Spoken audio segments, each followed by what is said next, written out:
Bismillahirrahmanirrahim. Today we are going to discuss about Sajjal Ali, who is going to marry in a film. The renowned Pakistani actor Sajjal Ali upcoming international film. What's love got to do with it? Famous Bollywood actress Shabana Azmi is playing a mother role. This film is scripted and co-produced by Jemima Goldsmith. In this film, Pakistani culture about marriage is highly on screen. Sajjal begins to wonder if she might have something to learn from profoundly different approach to finding love.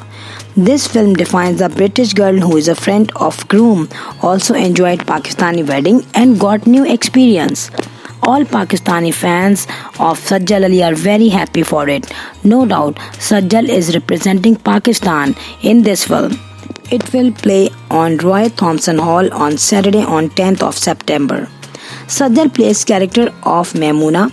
In this film, hero is going to marry to Lahore-based girl, while he is London-based. It's going arranged marriage.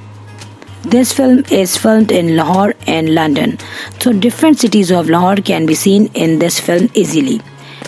If you like the channel, then hit on bell icon.